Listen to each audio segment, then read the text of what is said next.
The heel lockdown is like second to none in the Mach 5s. Hi guys, it's Matt here. How's everyone doing? I hope everyone's doing fabulous.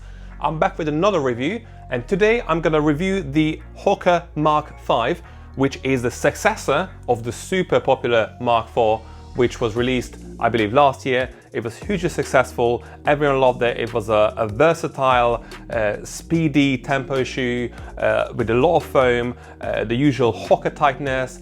So again, there was very high expectations, for the Mach 5, and Hoka actually changed quite a few things on the Mach 5, which I'm going to detail in this review, as well as how the shoes fit, what's the midsole about, how does it feel to run in the shoes, and at the end of the video I'm gonna make a suggestion whether you should buy the shoes or not. So let's get right into it, shall we? But before we get to that, let's just quickly run through the basic specifications of the shoe. So the Mach 5 has been launched, I believe it was June in 2022, and it's available to buy now both in the UK and the US. It costs $140 in the US and £130 in the UK, which is ever so slightly more expensive than the Mach 4, which was $130 and £125.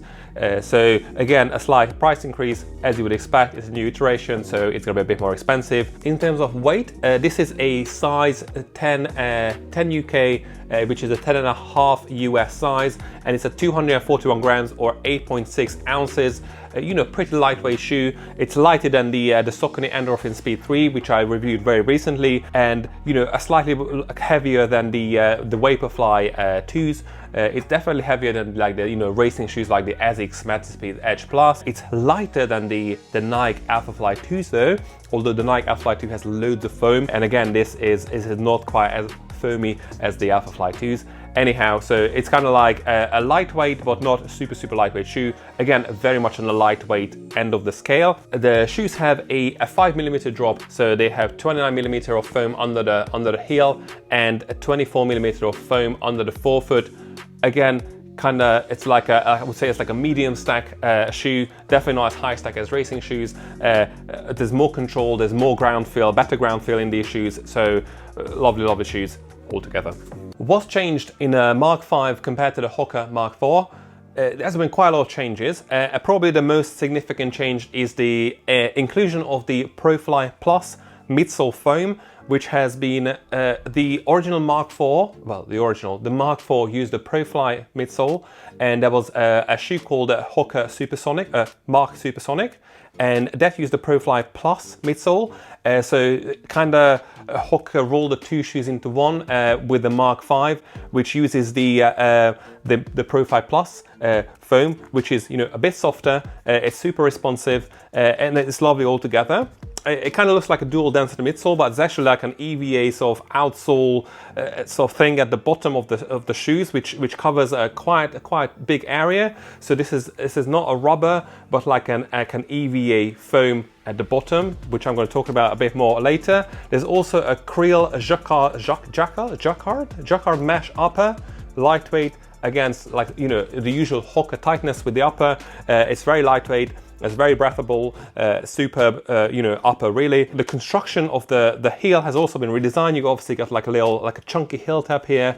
The flat heel in general, the Mach 5 is quite significantly different from the Mach 4, both in terms of fit and design, and also obviously the outsole and the midsole as well. So how does the Hoka Mach 5 fit? It is your standard Hoka fit, which I say as a compliment. So you got like a tight fitting upper. It's kind of like a narrow upper as well. The lockdown feel is superb.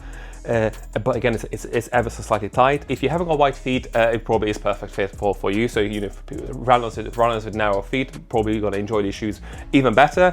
It has a lay flat tongue, and then the kind of standard classic lacing as well. And then what's kind of more important is like the heel area of the shoes. So you got this like flat heel tab here. And sorry, there's a lot of padding going on here as well, which is like superb. It kind of hugs your heel and the Achilles. There's like a curvature here as well.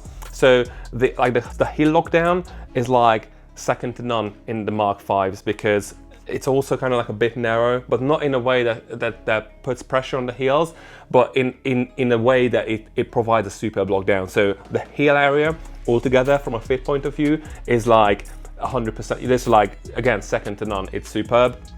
And the front areas, again, it's a bit narrow for people with wide feet, such as myself, but not in a way that's terrible. Let's talk about the midsole of the Hoka Mach 5. As I mentioned earlier, the Mach 5 features the PROFLY Plus midsole, which the shoes inherited from the Mach Supersonic, and it's a softer midsole than the PROFLY.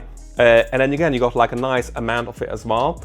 And then you got this EVA sort of outsole, which again, if you look at the shoes from the side, it kind of looks like that you got a dual density midsole, but it's not actually that. The outsole, this EVA sort of foam, is also the outsole of the shoes. So traction is, I would say, not quite as pronounced as with a rubber outsole. However, you got loads of this EVA foam on the outsole, and that obviously fills me with confidence that the shoes will be able to provide some sort of traction for a longer period of time, because you got literally the outsole is gonna it comes up on both sides of the shoe. So even if you're if you're supinate or pronate, this shoe will have ample amount of this outsole foam in every area where you might land. If there's any areas where I think it's probably going to suffer from wear and tear, is this sort of area under the forefoot.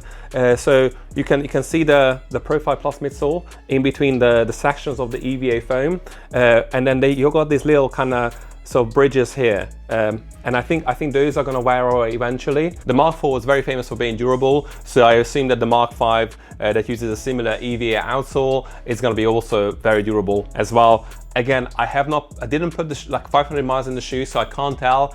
If you did, if you can leave a comment and let me know how they perform after 500 miles, that would be great. But from my perspective, from this review's perspective, I'm happy with how not eroded, obviously, during the testing period. As for the toe spring of the Hoka Mach 5, it has a very, very gradual, not too aggressive toe spring. And again, the outsole is well, I'm gonna refer to the EVA foam as the outsole.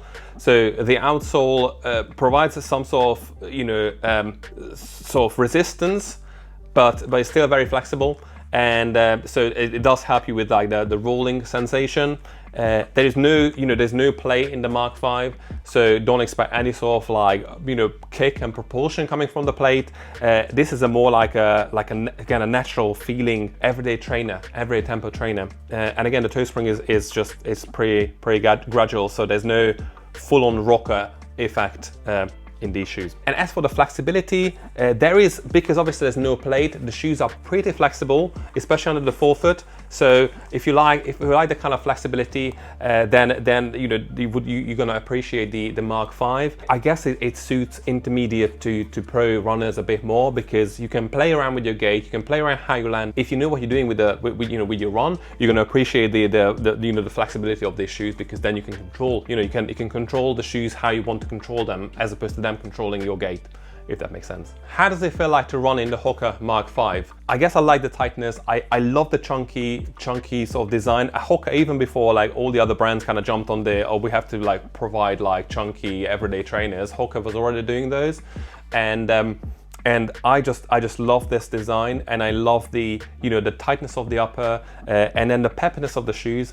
And then the Mach 5 I was a bit concerned because Mach 5 was really good. And then I knew that there was a lot of changes that went into the Mach 5, so I was a bit concerned that they're gonna change the dynamic of the shoes, and it has changed. Obviously, it's a bit softer, and then the upper fits like differently, but the changes actually made the shoes even better, which I don't know how they did it, but these shoes are even better than the Mach 4s, and again, I love those shoes as well because of the softer midsole. The landings are a bit softer. And it helps preserve the legs a bit more, although obviously the stack height is not like astronomical. You got a wide forefoot platform. Again, these are just brilliant shoes for tempo training, for faster everyday training, and again, if you can even use it for racing as well. So if you one of those people, and again, nothing wrong with those people who have one running shoe, this is the kind of the running shoe you want to get, because you can kind of scale up your training. You can run faster, you can run slower, and you can also put them on for races as well if that's what you want. So super versatile shoes and amazing to run in, really. Very important question: should you buy the Hoka Mach 5s?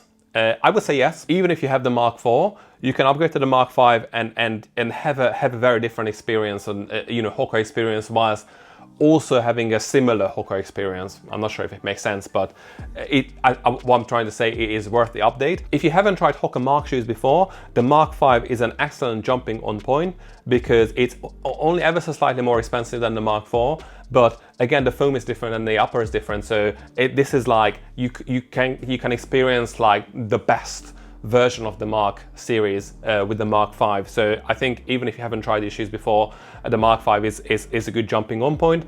Again, if you got the Mach 4, even then it's a good option as well. And in general, I think it's worth the money, really.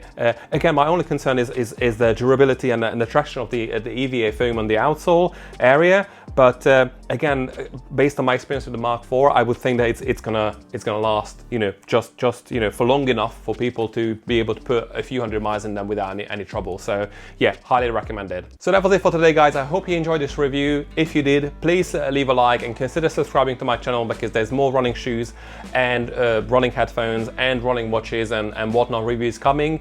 I've got some big news. I have signed up for the London Marathon 2022. So I started training for the London Marathon for real. I think I've got like 10 weeks to get ready, which is a bit daunting, the thought. But my marathon training started. I'm not expecting any sort of like, earth-shattering times. But I will document my training leading up to the marathon, and we'll share it with you guys as well. Super excited for that. I am already looking into booking marathons for next year as well, if possible. So there's more marathon training, vlogs coming, essentially. And I've got some more exciting shoes, coming in basically continuously. So if you like running shoes, obviously, keep an eye out for the channel as well, because there's more of those coming. Again, thank you so much for watching, guys. You have a lovely day, and I shall see you soon. Bye.